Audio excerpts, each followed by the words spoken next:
Hey, I'm Kyle. Welcome to this episode of the Newfoundland Hobbyist.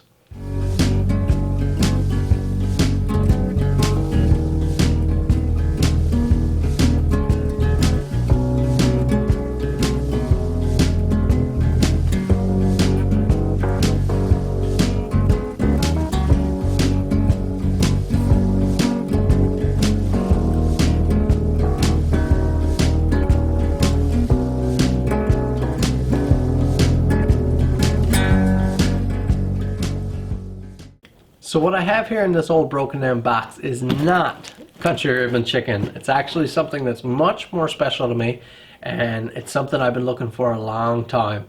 After last week's episode, we talked about the importance of those old hand tools and the different types you can get, and we eventually got into talking about some specialty tools. In this box is a specialty tool that I've been wanting for years, but they've always been too expensive or too hard to get. I came across a deal this past Christmas, and it's sad I haven't gotten to it until now, and I've just been so busy. I came across a deal that finally made it attainable to me. So to get it for the deal I got, it's obviously not in pristine condition. I believe it was referred to by one of my family members as a boat anchor, and that's probably a little more what it resembles right now. So I'm going to pull it out, and let's see if you recognize it.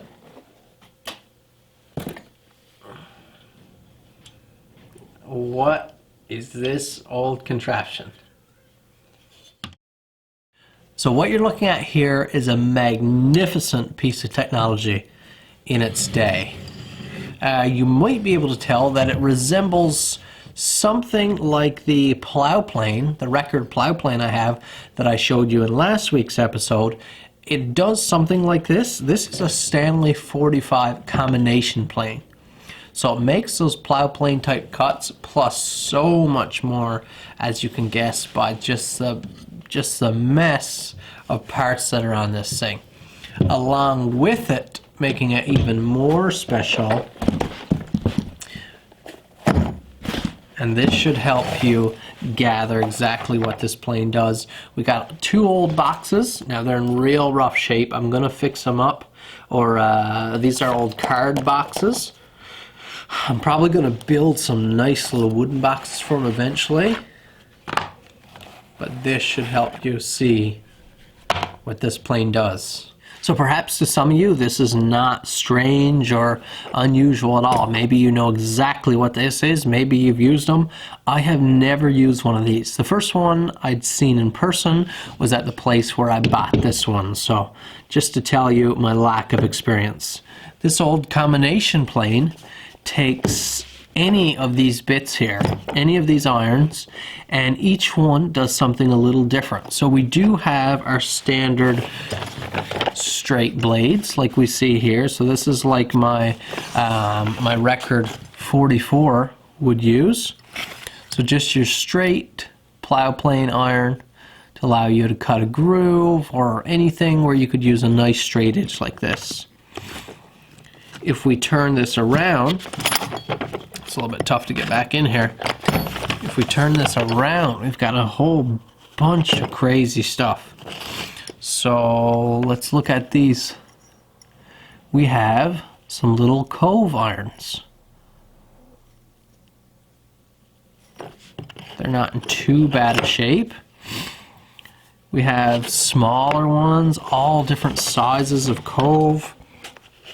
Over here now we have some more coves, we have some smaller decorative style irons, and these would have been used for basically whatever you can think of. Cutting moldings, making nice decorative moldings or nice staircases where you want that beaded edge, or around a fireplace. These bits here, this here would allow you to cut tongue and groove boards, say for a flooring or something. So this would create the male portion. So it would shave away the outsides and leave that center there. So this is just, like I said, amazing technology for its day. All these irons, although they're going to be a ton of work to clean up, it's just such a thing to own. Now let's note the condition of this old combination plane. It's quite rough, especially in here around the components. You can see it's very rusty. All that nickel plating or whatever type of plating was on there is pretty much gone. We'll remove the rest of it in a restoration. So we have, first of all, beautifully branded Stanley handles here. These are some hardwood handles, maybe a mahogany or something. They're just beautiful. We'll clean those up. But we have the actual plane body itself. So this would be this portion right here. And then we have these couple rods here that removes the rest of the plane. Let's just see if it'll come apart. I've never actually had it fully apart before. Okay, so that's the finish that is supposed to be on these rods.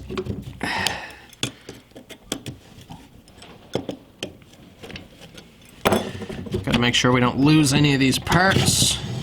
Okay, so here we have the plane body. Okay, so we have an iron sitting in here already. This is where the irons will sit, and that's how they would cut. So you just work these irons across a piece of board, like I'll roll in some footage right now of my plow plane. This is going to do the same type of thing. Another feature this plane has that my plow plane doesn't is this cutter right here. Now this cutter, although extremely rusty, you just have to loosen this screw and turn the cutter so one of these little blades, these 3 blades, are sticking down in this notch. And what that allows you to do is cut a cross grain. All of these planes can cut with grain, but cutting a cross grain, you actually need something to sever those wood fibers. So that's what this will allow you to do. So right here we have a wing nut which pinches our iron. We have this adjustment wheel here which adjusts the depth of our iron over here. Right here we have an adjustment wheel, and this is a little foot here, this entire plate. And this is a little foot that allows you to set the depth of your cut. So once this is down, this is as deep as your cutter, your iron, will be allowed to travel. Right back here, although I don't fully understand it yet, we have, let's see if I can show you, a little cutter. It's sharpened sort of with a chiseled bevel. And what I'm told this does, or through my research, is it allows you to cut slats. So it's sort of like a board splitter. And a use I can think of right now that this would be great for is it would allow you to separate, let's say if you had some inch board and you were doing, say, a strip canoe or a strip little dory or something, you could take some inch board and this cutter would allow you to rip off or separate nice thin slats for your boat. That's what this does. It's pretty amazing. I've only seen it in action in videos, but I'm really excited to try it. So that's pretty much this plane body. You can see the terrible condition we have here. Coming along here to the rest of the plane, this is just a whole bunch of guides and stabilization basically. So right here we have one guide with a very nice long extra foot here that bears up on your wood, so it helps you keep your plane perfectly level. You have a tendency to veer your plane this way or this way, but this stops you from doing that. So this right here would act as a fence. So once you'd set up your plane, say we were cutting a groove here, you'd set this up in the plane, and this fence can be both adjusted on a large scale, so you can actually slide this in and out over the posts, or, and this is absolutely brilliant here, you have this small micro adjustment. So you have this screw right here, which actually pushes this wood in, so you can tighten that piece of wood in and it acts as a guide. Now right here, and this is so neat just talking about technology of the day, we have this sort of a cam wheel, and this allows you to set your depth to keep your plane level. So let's say your plane started up here, okay, then you could turn your cam wheel down to where your plane was level. And as your plane cut further and further down, you could just make minor adjustments to just lower this side of the plane along with it. So it's just really amazing the way all this stuff was designed. Okay, here we go. Now when you're working with something as valuable as this and as old, so parts are really tough to get, you don't want to lose anything. Just to find a plane with all the parts is an amazing feat. So you need to be really careful with every single piece of an item like this. So get yourself a good box, something you make sure nothing is going to fall through the bottom. Make sure you put it on a safe shelf so it doesn't get knocked off and you lose pieces around your shop or anything like that. Just be really careful. I'm going to start taking out the individual screws and put them safely aside.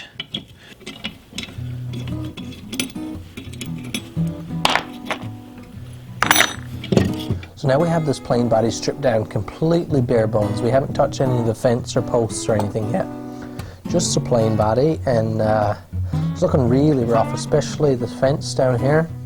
This is in really bad shape. So now the next step after this, what I'm going to do is run all this over the wire wheel and completely clean it down. So clean down this entire plane body and to see what we end up with, and all our components here as well. Got to run all of those over the wire wheel and just get all that rust and grime off of them and see what kind of finish we have. Hopefully it's not too badly pitted and we can make a real nice plane out of this. A wire wheel like this is one of the best tools in the shop. Highly recommend you get one if you don't already. Makes this kind of work so much easier.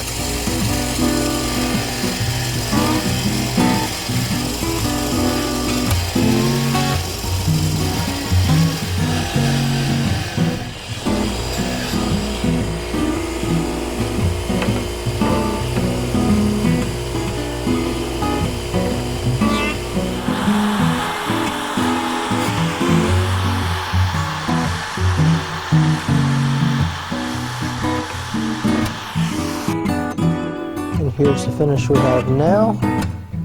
Much better, we're looking clean. We have some pitting down around here and around the fence. You can probably see it's a little bit rough. That won't affect use at all. It just affects the aesthetics a little bit. Cleaned up beautifully. There are a few pieces inside there where I can't get perfectly clean, but I'll scrub those out probably with a toothbrush or something later. This plane is looking great. Now I wanted to do it piece by piece because I don't want to lose any components. So before I start taking all of this apart and all of this apart, I want to reassemble this so all the parts that belong to this are in one place. I don't want anything lost here because if I do, probably not going to get these parts back. Now I just have to remember how everything goes together. That's the trick here now. Okay, let's start with what we do know. This one goes through here with the adjustment wheel, like so.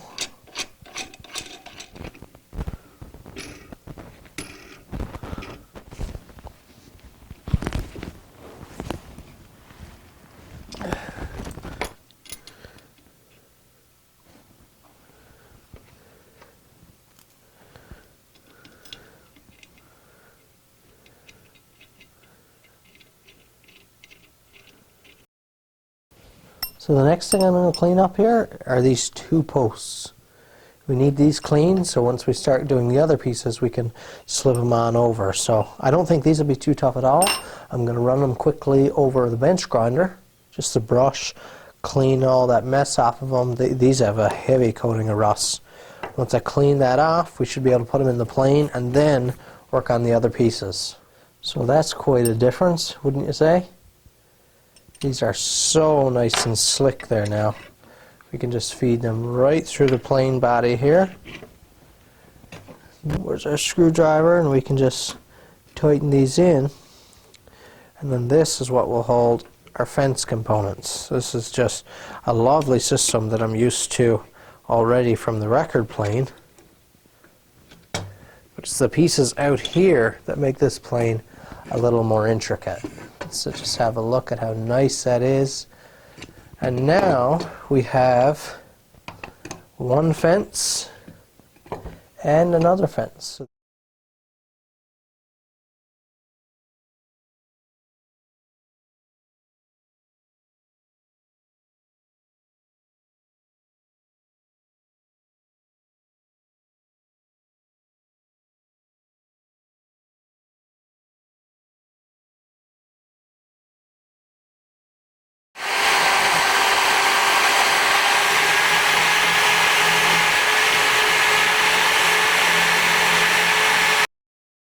Okay, now we're really seeing some progress.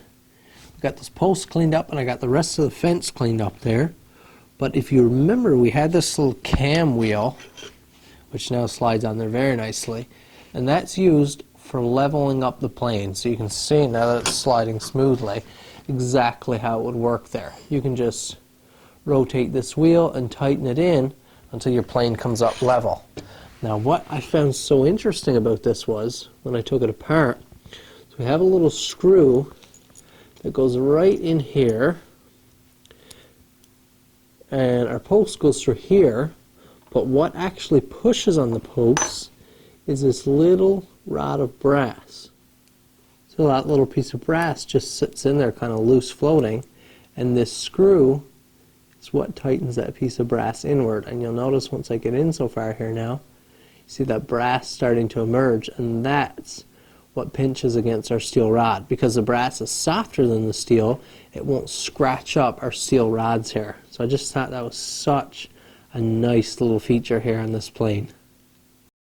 Okay, time to reassemble our parts here. See if I can remember how it goes. Like this.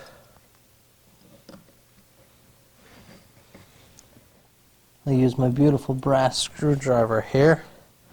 That was a gift from a viewer. Very thankful for those kinds of gifts. Really special.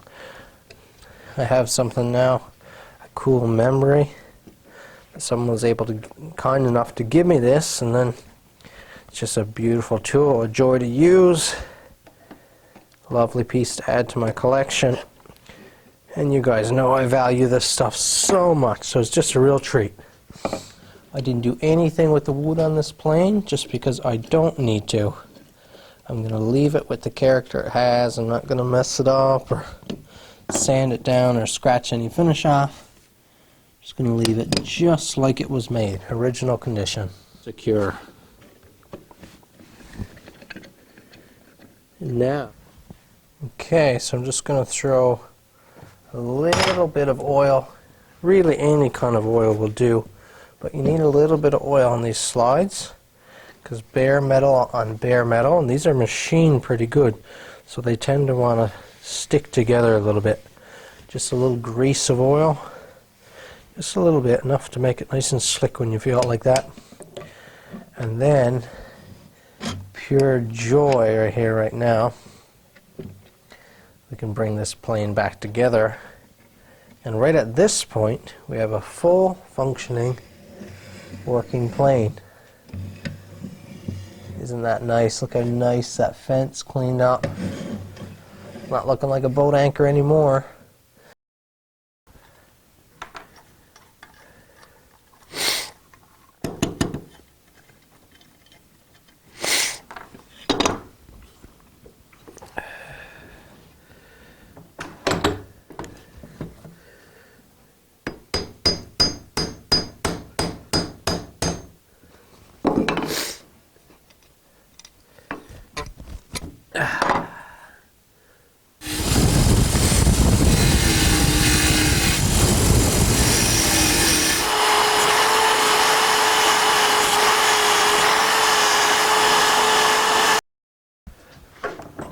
Okay, so now with a little bit of movie magic, we have all our parts cleaned up. We can start reassembling this fence here, cleaned up beautifully. These little tabs wasn't near as many pieces with this fence here. Not quite as intricate, although it's very, very useful piece. Just start putting this back together here now. Our plane is almost done.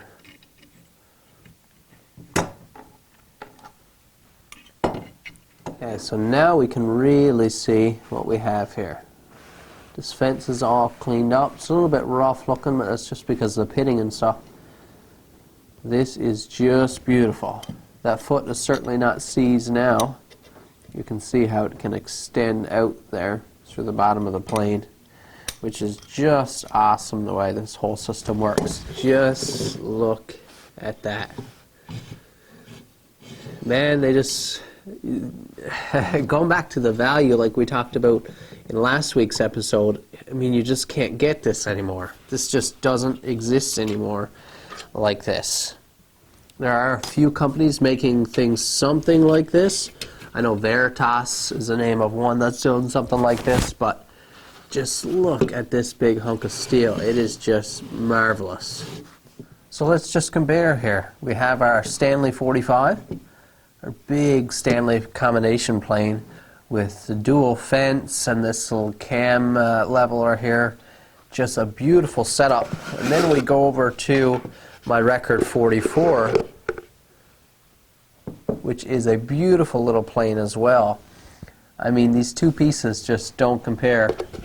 The Record 44, this is our fence right here. Now, the Record, the beauty is in the simplicity. I mean, you just have this super basic little plane here. Just, it does one job. It cuts straight grooves in a piece of wood. And that's nice because it's just so easy to set up. There's very few parts. Just a beautiful piece. Nice simple little fence here. It is just lovely for that reason. But of course it has a lot of restrictions. Then you come over here to our 45, and I mean, you just have a massive piece of craftsmanship and some insane technology for the time. I mean, just look at what this plane offers. You can never have too many planes. They all fill different roles. These are two entirely different planes, although there is some overlap in their abilities. I mean, I'd never want to just have this one and not have this little beauty. And of course, by only having this one, you lose out on a lot of the features that this one is able to do. So it just kind of depends. Truthfully, I'll probably use this plane a lot more, just because of its simplicity and the type of groove it cuts is your most common groove, just a standard straight slot. You could cut tongue and groove with this, although it's a little trickier. But this is a smaller, easier plane to set up. It's less intimidating, but this is a masterpiece, no doubt about it, and I'm so excited to have it in my collection. Now, the only thing we haven't done together here on the video is the irons for the Stanley 45, and that is a huge undertaking. There are so many irons here. We've got a few in these boxes. I've started cleaning up several, so all these here on this piece of wood have already been cleaned up. Nothing sharpened yet, but what I'm going to do is just sharpen up or clean up the few that I might use for next week's project.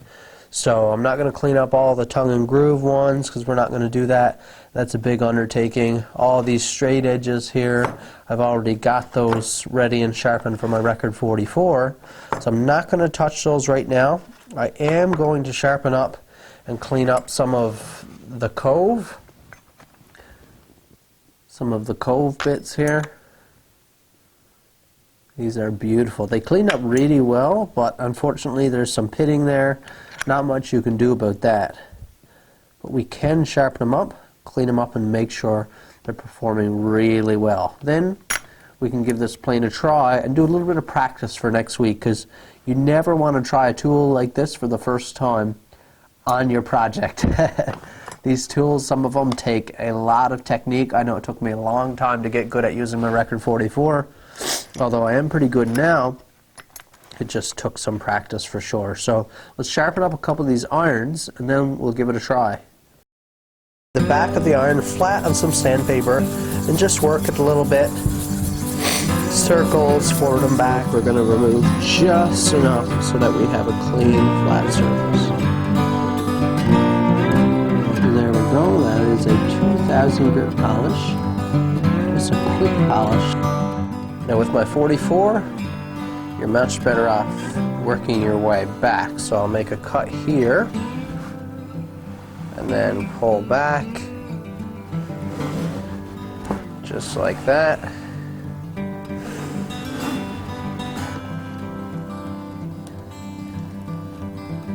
Ah, that is really cool.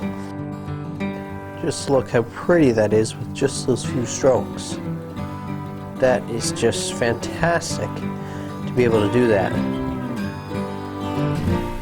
So we have another project in the books. This lovely Stanley 45 combination plane.